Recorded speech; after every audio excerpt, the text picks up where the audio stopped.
Chers téléspectateurs, bonjour. Aujourd'hui, mercredi 5 août 2020, je reçois pour vous M. Alphonse Gazozo, secrétaire général du SYNAMITRAP. M. Gazozo, bonjour. Bonjour, monsieur le journaliste. Bonjour, chers téléspectateurs. Merci d'avoir répondu à notre appel. Merci, je suis là avec vous pour les échanges. Je vous remercie d'avoir pensé à moi. Ça ne vient pas toujours, toutes les fois. Je suis heureux et je vous félicite. Je vous encourage à faire de plus en plus fort dans l'intérêt de notre nation. Merci, M. Gazozo. Et nous allons rapidement au nécessaire. Quel bilan faites-vous des 60 ans de l'accession de notre pays à la souveraineté internationale? Alors, moi, d'emblée, je vous dirais, c'est pas M. Gazozo, c'est le vénérable Dansou, Alphonse Gazozo. Je suis le président exécutif du bureau du SYNAMITRAP. Alors, merci, monsieur le journaliste. Vous savez, le peuple béninois mérite le gouvernement de notre cher président Talon. Parce que un peuple mérite un gouvernement qui a travaillé, qui pour des actes qui sont en parfaite adéquation avec ses aspirations. Ce que moi j'ai constaté, si le peuple béninois n'a pas adopté Talon, il allait le chasser, se soulever. Donc, chaque gouvernement est toujours à l'image de son peuple et le peuple l'a soutenu. Jusqu'à maintenant, aujourd'hui. Oui, comparativement aux autres chefs de l'État, quel bilan faites-vous? Alors, comparativement aux autres chefs de l'État, notre président a de l'imagination. Il s'est battu, s'est plié et il est constant dans ses prises de position. Il est rigoureux et c'est ça qui le caractérise. La rigueur a fait de ce que il a mené une lutte implacable contre les corrupteurs et les corrompus. Ce n'est pas contre la corruption. La lutte contre la corruption est différente de la lutte contre les corrompus, les fossoyeurs de l'économie de notre pays. Il a mené cette lutte-là et là-dessus, tout le peuple l'applaudit. Les chantiers, la réalisation, il a tenu promesse dans la réalisation du PAG, c'est-à-dire du programme PAG, programme d'action du gouvernement. Oui. Ça évolue, ça s'accomplit bien. Nous avons des routes. Quand tu vas de Cotonou à Kandi, en passant par Atiémé, Lokossa, Mono, partout, Parakou, tout le pays est en chantier. Là, c'est génial. On n'a jamais vu ça. Si les autres présidents l'avaient compris et l'ont fait comme lui, on ne sera pas aujourd'hui. Il s'est dit que ces réalisations vont nous porter encore plus loin. Mais il y a de l'espoir pour qu'ils puissent aller encore de plus en plus fort. Oui, Vénérable, vous avez parlé tout à l'heure de rigueur. Oui. Est-ce que dans cette rigueur, vous voyez qu'il n'y a plus d'opposition dans le pays? Oui, mais écoutez, vous savez, notre pays, je l'ai étudié au plan sociologique. Quand on dit des opposants, opposition, ce sont des amis d'hier qui se liguent contre leur ami, celui qu'ils ont porté au pouvoir ensemble. Ils ont applaudi aujourd'hui, hier. Ça suppose que quoi? Quand je prends l'exemple, je ne vais pas citer les noms, les gouvernements précédents, ils ont connu des opposants, des oppositions. Aujourd'hui, ils sont ensemble. Ils créent des partis d'opposition. Mais c'est de leur droit de le faire. Mais le peuple voit loin et sait dans quelle direction il va. Sinon, un chef d'État, Yeboni par exemple, le dernier ancien chef de l'État, avait connu des opposants très sérieux. Je ne veux pas dire les noms. Ils sont aujourd'hui ensemble, un peu comme dans un panier à crabes. Des alliances se brisent, se cassent, et d'autres alliances se forment. C'est la description que je peux faire de ça. Mais la rigueur du président Talon, il est ferme dans ses positions et dans ses principes. Ok, vénérable. C'est ce qui le caractérise, la fermeté et le respect de la parole donnée que nous n'avons jamais connue dans ce pays. Voilà. Oui, mais à 8 mois de la fin de son mandat, quelle appréciation faites-vous de sa gestion? Monsieur le journaliste, je venais de le dire, il a bien géré le pays parce qu'il a tenu à ses promesses. Son programme d'action est en train d'être exécuté. Il lui faut encore un peu de temps pour finaliser ce qu'il a démarré. Donc, sa gestion n'est pas une gestion chaotique. Ça, c'est exclu. Il a bien géré des affaires telles qu'il a promis dans le péage. Oui, mais quel est le rôle de la chefferie traditionnelle dans le gouvernement du Parti Talon? Alors, la chefferie traditionnelle fait toujours ses prières et demande aux très hauts et les ancêtres de faire ce que les autorités de notre pays soient capables. Et ils sont capables, ils sont capables, Talon est capable d'explorer encore d'autres dimensions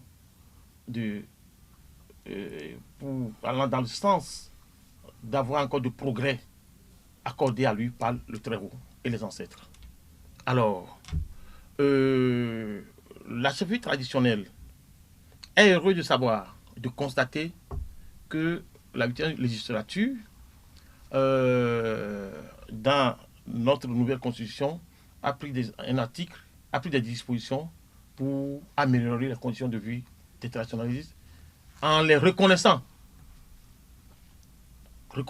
de leur rôle en tant que garant des us et coutumes, leur rôle en tant que médecins traditionnels et le statut social et économique qui seront certainement consacrés par des décrets et des lois, des décrets d'application et des lois subséquentes. Ça nous renforce dans nos positions d'être toujours et de travailler toujours pour que les objectifs du PAG soient atteints. Pensez-vous qu'il faut reconfirmer les populations pour arrêter le taux croissant de la propagation du virus du Covid-19? Monsieur le journaliste, non. Je dis non parce que le confinement ne peut pas arranger le problème. Sinon, ça va aggraver encore parce que celui qui est confiné, où il va manger, il va trouver quoi? C'est-à-dire son organisme va faiblir, va s'affaiblir beaucoup et ça peut le conduire encore, ça peut aggraver sa situation. J'avais dit dans l'une de nos émissions que le confinement est dangereux et on a félicité le chef de l'État, le gouvernement, pour avoir choisi les mesures barrières où des communes et autres sont isolées, où les déplacements sont limités vers des zones de forte propagation. Ce qu'il faut pour le coronavirus aujourd'hui, il faut que le chef de l'État, le gouvernement, ou bien la structure qui s'occupe de la gestion de la riposte contre la pandémie coronavirus pense à ceux qui luttent, à ceux qui travaillent les jours comme nuit, de leur poche. Et ils s'empêchent de travailler, de faire leurs tâches, c'est-à-dire dans la vie sociale, ceux qui leur apportent de l'argent, ils se privent de tout ça, ils vont sur le terrain, ils font du travail, ils travaillent pour sensibiliser avec leur poche, ils le font. Que cette structure qui s'occupe de la gestion de cette affaire pense à ceux-là, aux associations qui font de beau travail. Comme ils ont soutenu les ouvriers ou des hôtels, des entreprises, ont reçu des sous. Mais pourquoi ceux qui sont sur le terrain, ils font ce travail-là, sont laissés dans l'oubliette? Peut-être ils sont en train d'y penser. Alors donc, ça va amener maintenant les traditionalistes à explorer d'autres dimensions de la science pour pouvoir craquer qu'on finisse définitivement avec cette pandémie au Bénin et ailleurs. Parce que les rites cérémoniels, les hadras et les toplikwa, tout ça, tout se fait dans nos contrées, font de ce que nous sommes en train de soigner l'humanité à partir du Bénin. Je l'avais dit et je suis ferme là-dessus. Parce que la vibration qui gouverne la totalité, l'énergie qui gouverne la totalité, comment l'appelle-t-on, des ressources créées par Dieu qui empêchent certaines maladies. Avec nos actions ici au Bénin, nous sommes en train de juguler et de régler ces problèmes-là.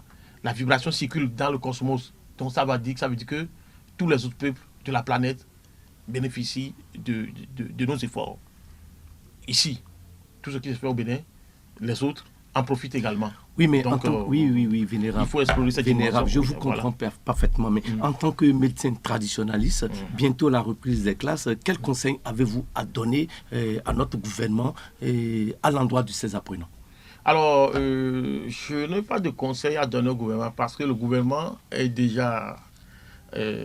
déjà son travail et les mesures barrières, les gestes barrières. Nous avons constaté que les examens, passer le bac, le CEP, tout ça, ça a été respecté. Quand on voit les CP dans les classes d'examen, c'est génial. Et puis, pour régler ce problème du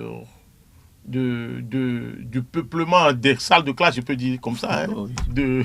Absolument. Ok, des salles de classe où le taux et les masses d'élèves qui se côtoient, le gouvernement a choisi de libérer une partie de cette masse-là scolarisée pour que d'ici le 10, ce petit nombre puisse occuper les salles avec les mesures de distanciation et les gestes barrières.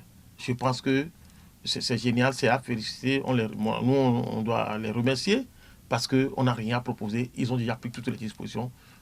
On les encourage. Oui, merci à vous. Un mot pour boucler cet entretien. Alors, un mot pour boucler cet entretien, je dirais que simplement que la lutte contre le Covid-19 est en train d'être menée sérieusement au Bénin et les traditionalistes, leurs différentes associations se sont engagées et ils le font de façon propre. Deuxième chose, si notre président Talon veut poursuivre par, je dirais, son règne, que soit réélu, il veut achever ces tâches déjà démarrées, des projets démarrés, il se prononce et en ce moment, nous, on saura ce qu'il faut dire au peuple de nos pays. Parce que si tu ne remets pas ta tête au coiffeur, il ne peut pas tenir le ciseau ou bien leurs appareils pour te coiffer. C'est à lui de se prononcer, soit il a un dauphin, soit lui-même, il poursuit et on saura quoi dire en ce moment. Merci beaucoup, Vénérable Gazozo.